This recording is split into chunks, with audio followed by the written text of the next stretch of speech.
Welcome to another episode of Mike's Money Picks. Today on the podcast, we're going to be breaking down the main slate for Saturday, February 24th on DraftKings as well as FanDuel. This is the 12 p.m. Eastern Time slate. We've got a 12-gamer on DraftKings and a slate on FanDuel as well that have got a lot of juicy game environments and a lot of different options for building your lineups. I actually think that there's not in like overwhelming amount of value here on this slate, but there's enough that you can definitely sit down, build a lineup, and feel confident about it. So here on this episode, we're going to break down all 12 games and what you can expect from a DFS perspective. What game environments do you need to be targeting? What players do you need to be targeting for those DraftKings and FanDuel lineups on Saturday? Now, if you are hearing my voice and it doesn't sound like normal, I actually went and checked out some high school basketball tonight. Got a little bit vocal with some of the big moments and big swings of the game. Maybe or maybe not at the officials. And so I do apologize if my voice is not great, but I'm going to try to do my best to make it through this episode. And we are also getting a little bit of a later start here tonight because we went and checked out that game. And then my 5-month-old daughter did not want to go to sleep. So just a little bit later start here tonight. But if I felt confident enough to run a good YouTube live tonight, probably would have been a great night to do it, or to do it tomorrow morning. But either way, here we are recording this one, y'all. So whether you find this late Saturday night or early Saturday morning, I'm happy to be here and break down this Saturday slate with you. Make sure you go ahead and subscribe to the YouTube channel as well as to the audio feed. That way you can get notified when new episodes drop. And I hope to be back for the Sunday college basketball slate as well. All right, so we've got 12 games to cover. So let's quit dilly-dallying here. Let's go ahead and jump into game numero uno. All right, so the first game of the slate is going to be in the SEC, taking place between Missouri and Arkansas. And I'll go ahead and get this out of the way now. If you enjoy sweating out DFS, if you enjoy being alive, if you enjoy being a degenerate gambler, this is the game for you because neither of these two teams have super set in stone rotations or usage rates or production or anything for that matter. And these are two coaches who will change something at the drop of a hat. Nothing is secure in this game. However, there's a lot of upside in this game, so that's why I'm mentioning it. KenPom has this one projected to be 76 to 71 in favor of Arkansas. That's a 147-point total, which is in the top half of the slate. But the previous meeting between these two teams was an up and down affair. It ended 91 to 84 Arkansas for a 175-point total. So definitely some potential for fantasy points to be scored in this one. You just don't know who they're going to be scored by. On the Missouri side, the first game was a big Tamar Bates game. He ended with 44 fantasy points in that meeting against Arkansas on 9 for 18 shooting. He's taken double-digit shots every game since, but has not hit as many or taken as many as that game. I think that was definitely his ceiling. Is he in play at 6,700? Yeah. Is he a guy I'm going to play a whole lot? Probably not. Sean East is their usage leader on the season. Pretty consistently game in, game out, he's been their guy, right? Like he's been the guy who leads the offense, takes the most shots, gets to the foul line quite a lot as well. Also has a pretty high assist rate. He's had over 35 fantasy points in both of his last two games, only 28.5 in that first meeting against Arkansas. Didn't take a whole lot of shots in that game. Dealt with a little bit of foul trouble as well. So definitely another guy who, is he in play? Yeah. Am I going to play a whole lot of him? Probably not. In fact, if I'm using an optimizer tomorrow, I'm probably putting in a rule where I'm probably not playing more than one Missouri guy just because I don't really think that they're very stackable together. Now, after that, there's just not a whole lot to get excited about, right? Like Nick Carter's, they're kind of leading rebounder type of guy, but he doesn't take a whole lot of shots. Aiden Shaw will come in and has a little bit of upside, but doesn't play a whole lot of minutes. Jesus Carlero Martin is a guy that I used to play a ton before he got injured. Because he used to play a lot of minutes, and he has not played that many minutes since. So does he have a little bit of upside? Maybe can he return to that old role? Possibly. Is it likely? Probably not. So really, the big two for Missouri, East and Bates, are probably the primary guys that I'm going to look for. Now, on the Arkansas side, the last time they played Missouri, Tremont Mark had 37 fantasy points. Mekhi Mitchell had 40 fantasy points. Those were the two biggest games that they had. And Mark has been pretty solid. He's shown that upside quite a few times this year. And he's a guy who has led them in usage on the season, takes a ton of shots, but some peripheral stats as well. You really like him in a game that has a chance to get up and down. Mark is definitely in play for me. Mekhi Mitchell, I really like also. So he has the tendency that he can get in the coach's doghouse because every now and then he does some dumb stuff. It's just what he does. I watched him at Rhode Island. I watched him at Arkansas. Every now and then he's going to make a boneheaded play. But Arkansas is kind of out of bigs. There's not a whole lot of guys that, even if he does get in the doghouse, they can play over him. It's kind of what happened in that Missouri game. He put up 40 fantasy points in 34 minutes played, 19 and 14 in that game. Absolutely has the chance to do that again. If he plays enough minutes, he's a walking double-double. And with all the injuries that Arkansas has, there's definitely a chance that he could do that again. Is he a good cash game play? Probably not, but does he have GPP upside? Absolutely. Khalif Battle is my other favorite guy on Arkansas. So in that first game against Mizzou, he only played 15 minutes, but he put up 17 fantasy points. Like, that's over a fantasy point per minute per guard. That's a pretty good rate. But you look at the last two games, and he's put up 23 and 26 fantasy points, which we like for a salary of $5,200. And he's taken a total of 28 shots in those two games. Last game against Texas A&M, he was 3 for 15 from the field, but guess what? He kept shooting that thing. And so if he's going to stay in and play 30-plus minutes and take double-digit shots against Missouri, I really like Khalif Battle in this spot. He is one of my favorite value plays of the entire slate. And I'm really not trusting a whole lot else of the Arkansas value, but I will mention that Jeremiah Davenport came in last game, played a lot of minutes in relief of Devo Davis, and he only put up 17 fantasy points, but at his salary, that's kind of okay. But he took 6 threes, took 10 total shots. And if you're telling me that he's going to get 10 shots against Missouri's defense as opposed to Texas A&M's defense, he's probably going to end with more than 17 fantasy points. It's just a question of, does he get those minutes and shots? Again, I genuinely have no idea. Like I said, these are the two toughest teams to predict on the entire slate. And you can totally avoid this game completely if you want to, in my opinion. Next up, we have one of my favorite games to stack, which is Indiana taking on Penn State. KenPom has this one projected to be Penn State 78-73 for 151-point total. The previous meeting was 85-71 Penn State for 156-point total. Now, why is this my favorite game to stack? Well, its total isn't the highest on the slate. It's one of the highest, but it is easiest to stack in terms of, we know who these teams are going to be playing. We know where these fantasy points are going to be scored by, right? And so for Indiana, Kellel Ware had a great game against Penn State the first time, put up 41 fantasy points on 38 minutes played. And we know that centers against Penn State do work. He's also put up 51 and 41 in his last two games. I see no reason to deviate from Kellel Ware because they've shown that if he can stay out of foul trouble, he's going to play 36 to 38 minutes, which is what you love to see out of a center, especially one that's high priced, especially one that's got a good matchup. So Kellel Ware is an absolute smash play for me. Malik Renew only had 25 fantasy points against Penn State in that first meeting, but we've been talking about Renew for a few weeks now where the price is not indicative of where his usage is. If he could just not foul, which is really hard for him to do because in the last 5 games he has had 4 or more fouls. If he can just not foul and stay on the floor and play at that usage rate for a full 30 to 35 minutes, you're looking at a guy who could easily go 6 or 7x his salary, in my opinion. So Renew definitely has a ton of upside. If you're a usage rate truther, continue to play Malik Renew. In that first game, Mackenzie Mbako had 24 fantasy points and Trey Galloway had 26 fantasy points against Penn State. And look, Mike Woodson has pretty much shown at this point the big four of Ware, Renew, Mbako, and Galloway are going to play pretty much every minute unless they're in foul trouble. And so you got to like those two guys, Mbako and Galloway, even though they don't have super high ceilings, but you know they're going to be out there on the floor. And if this game environment does end up going crazy, then they're going to be two guys that you're probably going to want in your lineup. The other spot on the floor generally rotates between Leal, Gunn, and Cups, but at this point, they're just cardio guys. They're not taking a whole lot of shots, and really we want to focus on those 4 on the Indiana side. On the Penn State side, that game was played without Kanye Clary. We talked about on the Wednesday show how Kanye Clary is out for Penn State for the rest of the season, and their usage rates and fantasy production differ greatly when he's out of the lineup. Well, fortunately for us, we have a game against Indiana where he was already out of the lineup that we have a genuine sample size to go off of. In that game, Ace Baldwin had 40 fantasy points, and he continues to shine without Clary in the lineup. Last game against Illinois, he had 36 fantasy points on 3 for 12 shooting, which is not great. And he had 27% usage rate. So he has an incredibly high ceiling. I think he has an incredibly high floor as well without Clary in the lineup. Ace Baldwin is probably one of my favorite pay-up options at guard on this slate.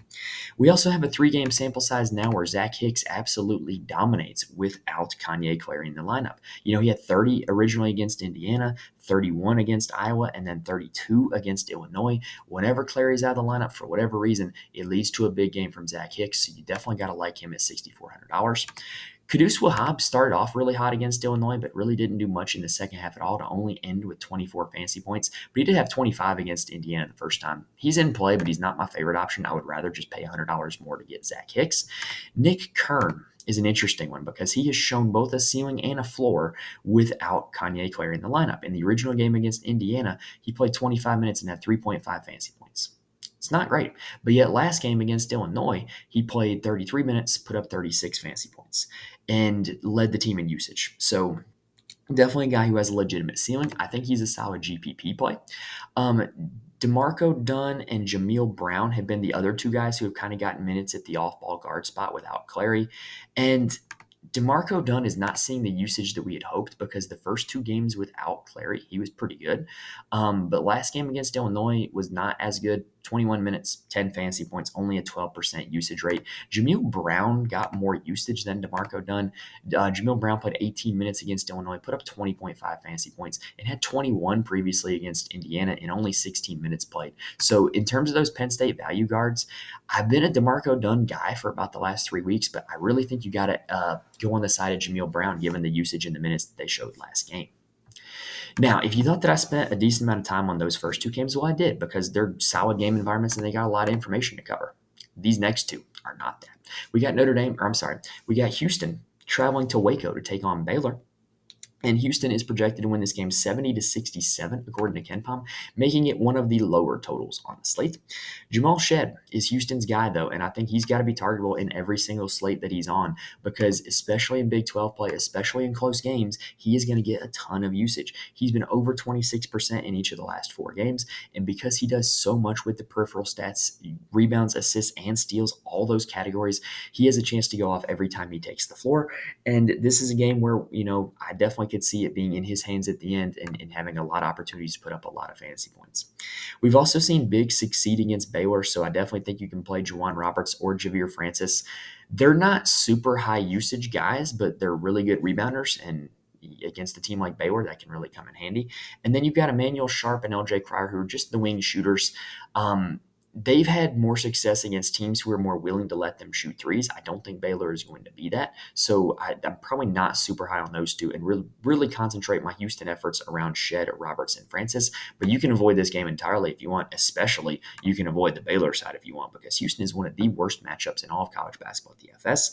And I think you can totally just not play anyone against Houston and be totally fine with it. It's kind of like back when we played college football, right? Like, why play a guy going up against Georgia or Michigan when you don't have to? It's a 12-game slate. You don't have to play anybody going up against Houston if you don't want to. If you do, Ray J. Dennis is their usage leader, super high assist rate. Houston does tend to give up a lot of assists on the buckets that they do give up, but they don't give up a whole lot of buckets. And then Langston Love is out for Baylor. We believe he's going to be out for this game. And that has tended to lead to increased minutes and usage for Jacoby Walter and Jaden Nunn. So their roles are more indicative of a 7K range player than a 6K range player, but the matchup against Houston knocks them back down to being reasonably priced. Next up, we have the lowest total of the slate, which is Notre Dame heading to Syracuse. And KenPom has this one projected to be 69-61 in favor of Syracuse. That's a 130-point total. It's not great. On the Notre Dame side, I got to be honest, there's one guy that I'm going to be playing, and that is Marcus Burton. Believe it or not, Marcus Burton leads all of the Power 6 conferences in usage rate. And I get it. He's like the only offensive option that they have. And he has also shown an ability to hit value in fantasy in games where Notre Dame doesn't score a whole lot of points. Why, you ask? Because he's the one scoring the points. Against Georgia Tech, Notre Dame only put up 58 points. He had 36 fantasy points. Against Duke, they only put up 53. He put up 30 fantasy points. Against Virginia, Notre Dame only put up 53. He put up 32 fantasy points. You sense in the pattern here, right? Like, he has the ability to hit value, even if this Notre Dame side doesn't score a whole lot of points. After him, it's kind of a mess, if I'm being honest. Syracuse is a bad rebounding team, so maybe Kevin Ajay has a little bit of upside. He is playing north of 25 minutes in 3 straight games. He's a pretty solid rebounder, had 19 fantasy points in each of the last 3 games. I think there's worse places you can go for value than Kevin Ajay. Just know there's no security there, and you never know what this Notre Dame rotation is going to be like. On the Syracuse side, Notre Dame is going to slow this tempo down, and Notre Dame's actually not a terrible defensive team, so that makes them really tough to target. Judah Mintz is their usage leader on the season, but if you go look at his game log, he's only hit 4x value when Syracuse has failed to hit 70 points twice all season, and Ken Pom has them projected for 69. So that does not bode well for Judah Mintz, and I think there's a host of other guards at the $8,000 range that are better plays than him, but it does mean that he's probably going to be pretty lowly owned, and maybe if you go with a little Burton and Mintz stack and this game shoots out, maybe you could get really lucky. I don't know. That could be a pathway to GPP success. I won't try it, but if you want to, I could certainly see the argument for it. After him, Malik Brown is a great rebounder. Got a little ahead of myself there. And Notre Dame is a team that misses a lot of shots. And so you want to know what a good way to get a lot of rebounds is? Play a team that misses a lot of shots. And so maybe there's a little bit of upside for Malik Brown there. Chris Bell is an interesting one because he has turned into like just a catch and shoot guy. Like he had the shooting game of his life against NC State, was 8 for 10 from 3, and only put up 33 fantasy points because he's not doing a whole lot in terms of peripheral stats. So because of his lack of peripherals in a slow game environment with a low total, probably a pass on Chris Bell for me. Quadir Copeland is a Syracuse guy that I'm willing to invest in though. He's young, he's up and coming, and he, in my opinion, looks like their best player when you watch him, just the eye test. He had 41 fantasy points against NC State on only 26 minutes played. And to me, if there's a guy from this Syracuse team that's going to be GPP viable, it's probably going to be Quadir Copeland. And so that is why he would probably be the main guy that I'm playing on the Syracuse side. But again, I think you could avoid this game altogether. Next up, we have Vanderbilt heading to the Swamp to take on Florida. Is it the Swamp for their basketball arena? I know it's the Swamp for football. Maybe it's the Swamp for basketball too. I don't know.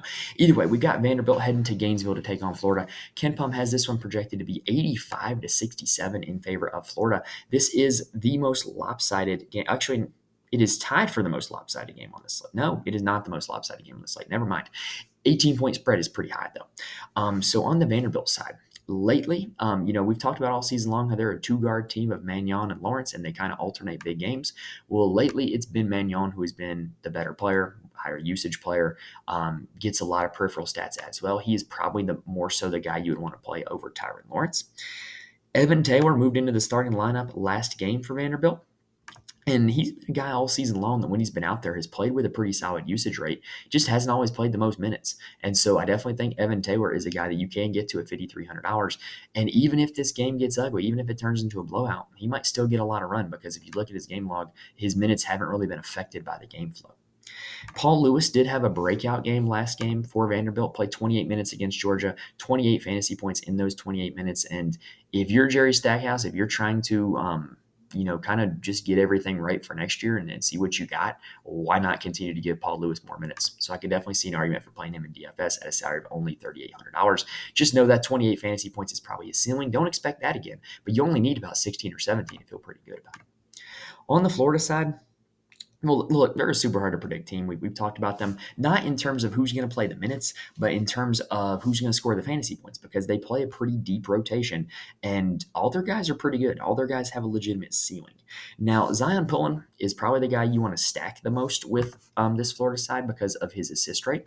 And he generally gets a decent amount of assists, and that makes him a very high floor player in DFS. After that, you got their big Samuel Henlogton, Condon, and Huff, who are all pretty solid. They all have a legitimate ceiling. Who's going to hit it? I don't know. It might be one of them, but I don't know which one it's going to be. Good luck figuring that out if you want to figure that out. They also have a few chuckers. And what I mean by that are guys who come in and are primarily shot-dependent DFS players, Will Richard and Riley Kugel. How many minutes will they play? How many shots will they get? I don't know. But at only 57 and 5,300, it doesn't cost a whole lot to figure it out, and their team is projected to score 85 points. But the guy that I'm the most interested in is Walter Clayton Jr. Speaking of chuckers, he's a chucker.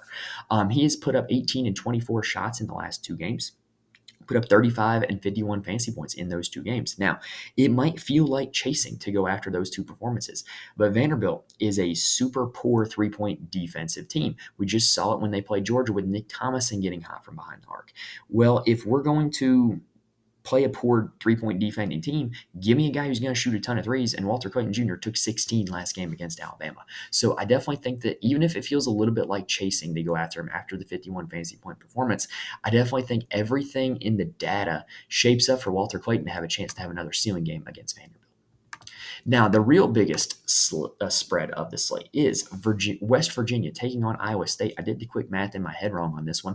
KenPom has this one projected to be 80 to 61 in favor of Iowa State. Look, West Virginia, they've gotten at least simpler to target. Jesse Edwards has been pretty solid. He is a double-double threat every time he touches the floor. Iowa State's defense against bigs has been hit or miss. There's some bigs that don't do well against them, and then there's some times where they give up 50 fantasy points to Dylan Dessou. You just don't really know what's going to happen. But for a guy like Jesse Edwards, who's going to play a lot of minutes, get a lot of rebounds, if he gets you a double-double, he can absolutely hit 4 or 5x value. Raekwon Battle is back to his shooting ways like he was at the start of the season, taking at least 15 shots in the last 3 games, put up at least 33 fantasy points in the last 3 games. He's got to be in play, especially if you want to game stack this one, because he is going to get that many shots. We also talked about on the Big Monday slate how Iowa State gives up a ton of assists because they tend to create a lot of catch-and-shoot three-point situations. Well, Kerr Kriisa got a pretty high assist rate. And so if you think that West Virginia is going to have any success against this Iowa State team, it would probably be because of Kerr Kriisa having a lot of assists. Now, on the Iowa State side, we have talked for a while about how poor of a defensive backcourt West Virginia has. And so you can target Gilbert, Lipsey, or Jones for that. Like, I think one of those guys is going to have a ceiling game. Gilbert has been the best recently. Lipsey has been the best over the course of the season. And Curtis Jones is kind of like the sneaky play, because I think if everybody goes and plays Lipsey and Gilbert, they're going to sleep on Curtis Jones, who has taken double-digit shots in 4 of the last 5 games. So definitely, I think you can go with all 3 of them.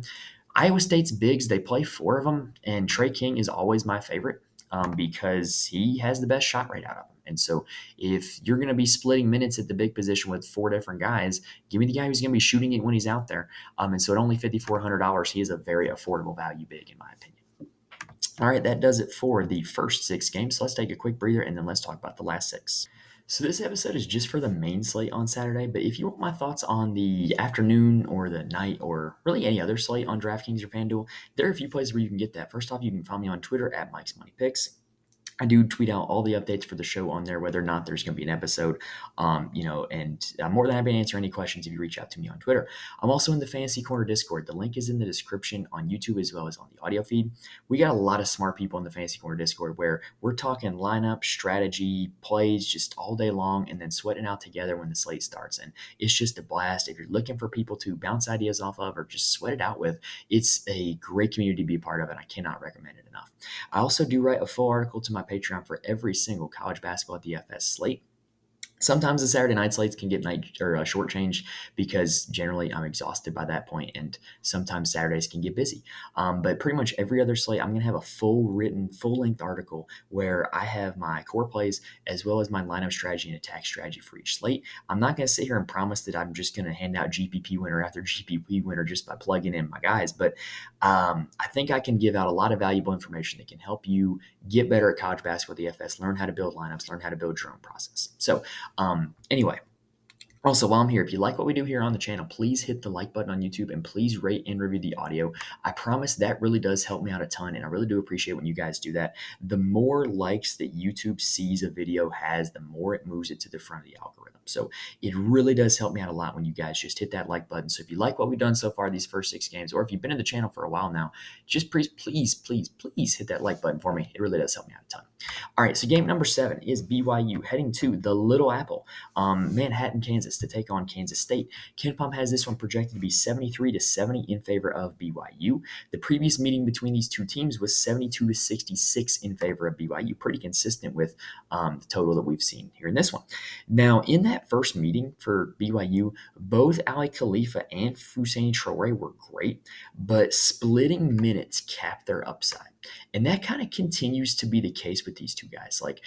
They're both really good players, in my opinion. They do different things well. Khalifa, in his time at Charlotte, was always nicknamed the Egyptian Jokic because that's kind of who he plays like. Whereas Traore is kind of like this, aggressive, athletic, strong big, right? And both of them were great against Kansas State, but both of them played about 20 minutes.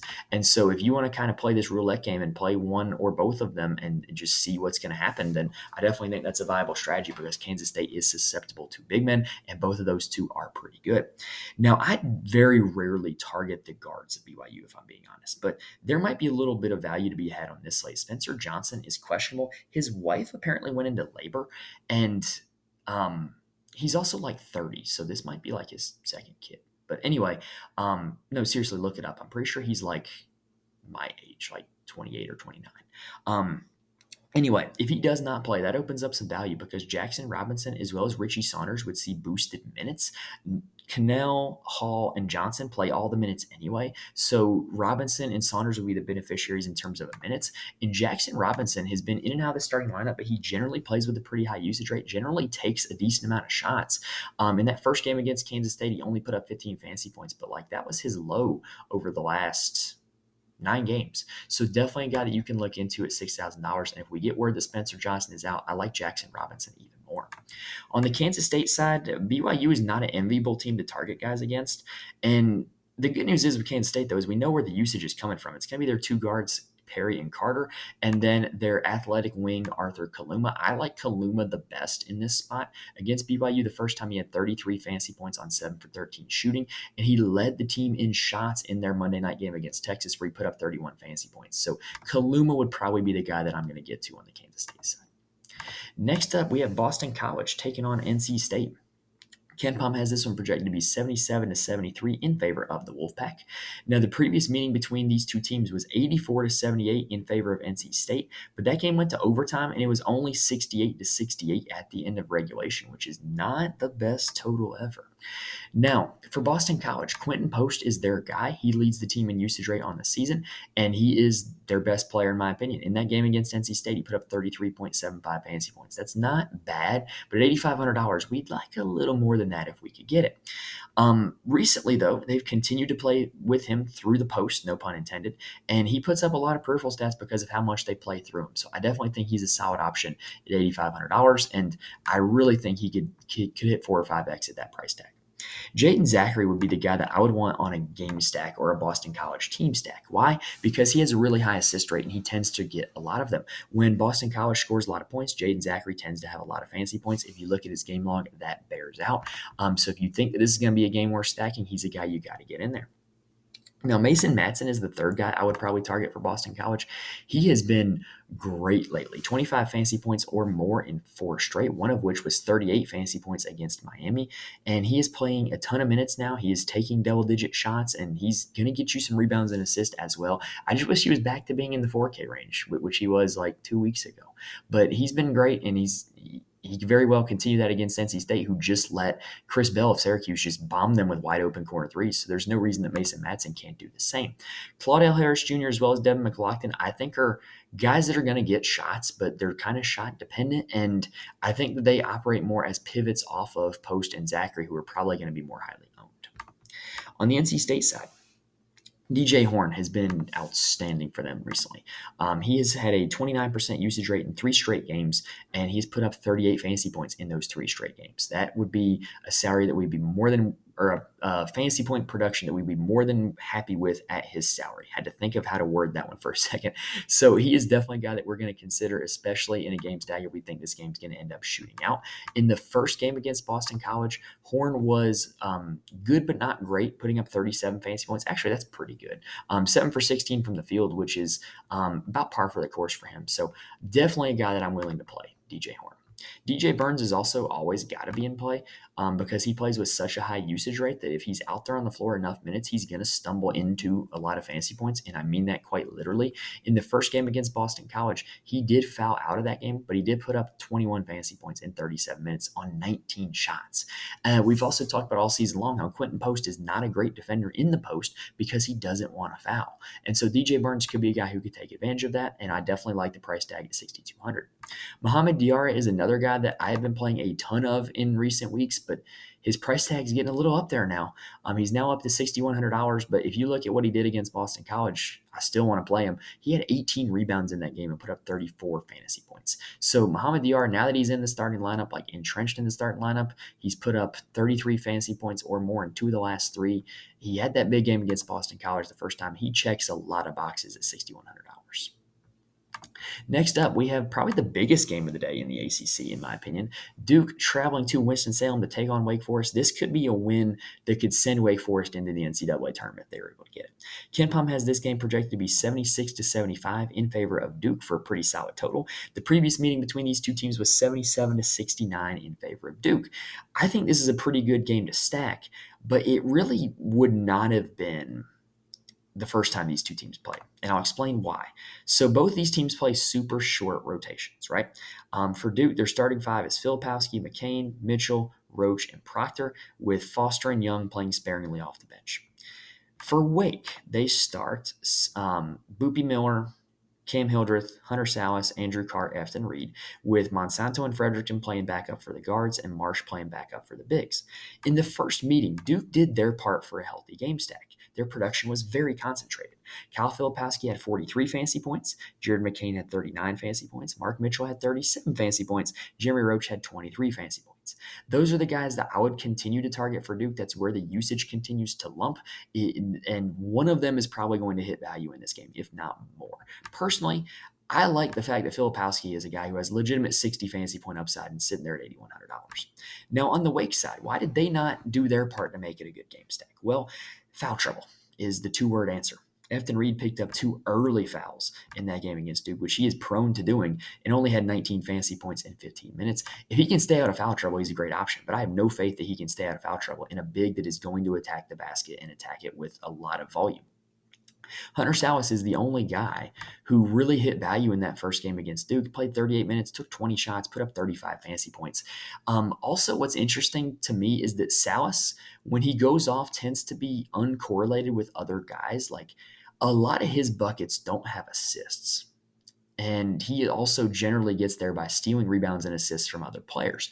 So I think if you're playing Salas on the Wake side, I'd probably play him unstacked and maybe go like a 2-1 Duke Wake or something like that.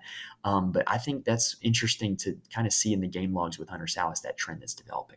Cam Hildreth and Boopy Miller also dealt with early foul trouble in that game, which meant Monsanto and Fredericton got a lot of run and both of them hit 4x value.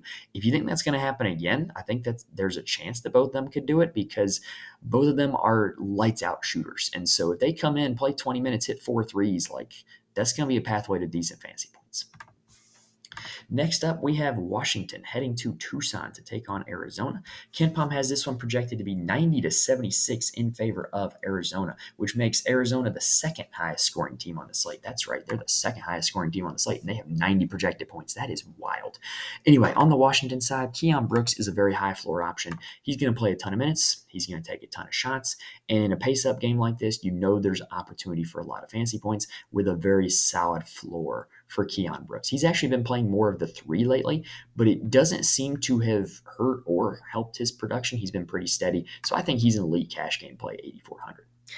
Now, the interesting part for Washington, and this was brought up by a member of the Discord, Cam.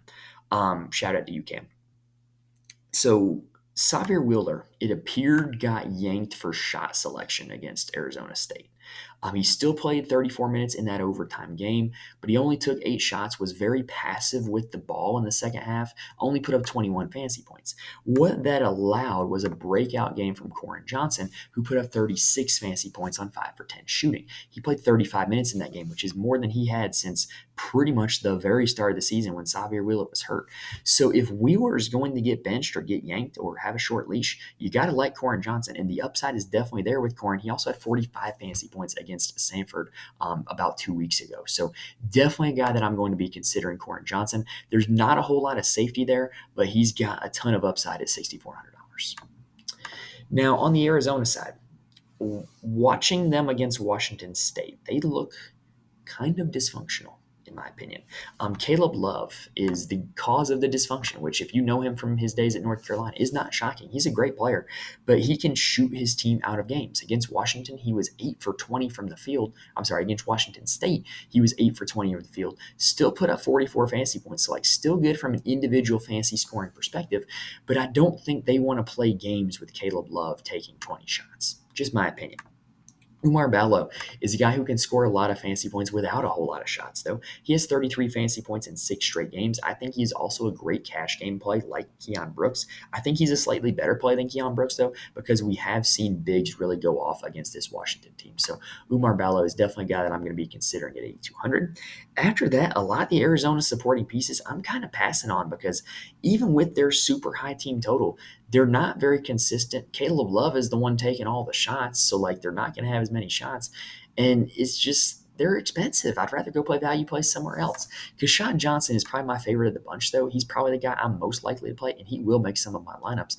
We like Kashad Johnson against teams who play two bigs because teams who play small ball tend to like space him off the floor.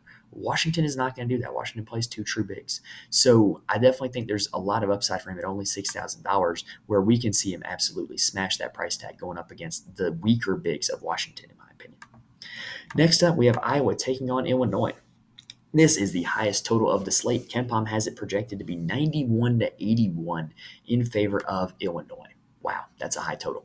Now, on the Iowa side, Owen Freeman is now their leader in price. And I get it because he's put up 250 fantasy point outings in the last 4 games, but he's also got a pretty darn low floor. Against Michigan State, he only played 8 minutes because of foul trouble, only put up 15 fantasy points. He's priced for his ceiling, not his floor, and we don't see a lot of guys have ceiling games against Coleman Hawkins, so Owen Freeman is probably a pass for me.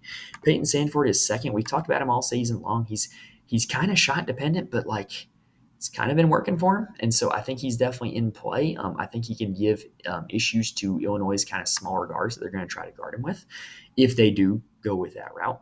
But Tony Perkins is the guy that I'm going to continue to bang the drum for on the Iowa side.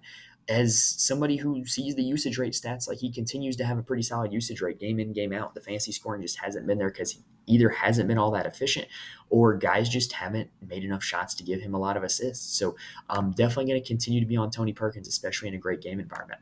Out of their big four, though, the guy that I kind of like the most is Ben Krikke. It might feel a little bit like chasing off that 42 fantasy point outing against Michigan State, but like if he can stay on the floor or stay out of foul trouble, he's got a recipe to really smash this price tag. And we've seen that when he is able to stay out of foul trouble. It's a recurring theme for him. And so against Illinois, a team who's not going to run a whole lot of their offense through their 4 spot, like this is a pretty good spot for Ben Krikke, and I think there's a lot of upside. We've also seen Patrick McCaffrey kind of take over his old role, playing a decent amount of minutes, getting a lot of shots, 22 fantasy points against Michigan State. In a great game environment, his salary of only $5,000, I kind of like him because he's going to get 20-plus minutes because it's his dad giving him the minutes. And he's going to take shots because he's a pretty good shooter. So definitely interested in Patrick McCaffrey at 5K. Now, on the Illinois side, they're the highest team total on the slate, so you got to like a piece of them, right? And what better piece to like than Terrence Shannon Jr., coming off of 53 fantasy points against Penn State, where he started off kind of slow and really erupted in the second half, which was against a tough defensive matchup because Ace Baldwin's a pretty good defender. Iowa does not have a whole lot of good defenders, so definitely really like Terrence Shannon Jr. He has been over 39 fantasy points in 4 straight, and I just really think he's got a big chance to have another ceiling game here against Iowa. I think he's going to be very popular, though, so just know when you put him into your lineup, you're getting a guy who's going to be having a lot of ownership. Coleman Hawkins really folded the game away for them Thursday night against Penn State. Just was not good down the stretch. Only 19 fantasy points in that game, but we know he has a massive ceiling, and we know the matchup against Iowa is very juicy for guys of all positions, so don't sleep on Coleman Hawkins. After those two, like Damask sees his usage rate oscillate a lot. I think the game environment can boost him up a little bit, but I'm not super sold on that, and his price tag is $7,300. He's definitely a pivot off of Terrence Shannon. If Shannon were to get in foul trouble or not play well, Damask would be the guy who would get a bulk of the usage. Ty Rodgers is pretty much a designated defender. Gary A is a guy who they just haven't run a whole lot of offense for since Terrence Shannon Jr. coming back. So my main interest is going to be at the top of this Illinois side, either playing Shannon or Damask, and then playing Coleman Hawkins as an option as well. Last game of the slate is going to be Cincinnati heading to Fort Worth to take on TCU. Now, KenPom has this one projected to be 76 to 72 in favor of TCU. The previous meeting between these two teams was 81 to 77 in favor of Cincinnati in overtime, but it was only 67 to 67 in regulation. So don't get your hopes up that this is going to be some big time shootout. For Cincinnati, I've talked about for a few weeks now, Dan Skillings, in my opinion, is their best player. He should see more shots than he gets. He can put up a lot of peripheral stats. He's got a lot of upside. He's probably the most dependable guy on this side. But Day Thomas really had a good game against TCU the first time. He was their usage leader in that game, and we have seen guards go off against TCU, like Max Asmus of Texas. And I know there's a few more, but I can't think of them right now. Against TCU the first time, Day Thomas put up 40 fantasy points on 9 for 17 shooting. So definitely a guy that I think you can get to, and he's the type of ball dominant guard that can really go off against TCU. Victor Lakin has pretty much been out of the rotation recently. I don't know what is up with him. He's like just not playing. But what that has done is Aziz Bandago and Jamil Reynolds have played a lot of minutes, and more rebounds have gone to Dan Skillings and John Newman. TCU is just a tough team to target because they have a lot of depth, and teams that have a lot of depth are tough to target. Look, I don't play Manuel Miller or Micah Peavy a whole lot just because I find them overpriced, and I generally find that they have more floor games than ceiling games. Even though the ceiling is there, it doesn't happen very often, so I'm not super interested. Jameer Nelson Jr. did have a decent amount of success against Cincinnati the first time they played. Only played 26 minutes and put up 23 fantasy points, but like now he's playing more than 26 minutes routinely. So he is their usage leader on the season, so if he plays a lot of minutes, he's definitely got some upside. Travion Tennyson also had a great game against Cincinnati the first time, putting up 27 fantasy points on 6 for 12 shooting. He has seen his role diminish a little bit since Jameer Nelson Jr. moving into the starting lineup, though. So I think you could only play one of those guys, but I think they're both definitely in play. Ernest Uday is questionable for TCU, and in their last game, they really split minutes at the center position between Jacoby Coles and Essa Mustafa. Mustafa looked great, in my opinion. He played 19 minutes, put up 23 fantasy points. If Uday's out again at $3,500, he is a steal. Unfortunately, this is the last game of the slate, so you really got to be comfortable with Ernest Uday being out to put him in the lineup. Jacoby Coles is going to have more of a role even if Uday is in because they were splitting minutes beforehand.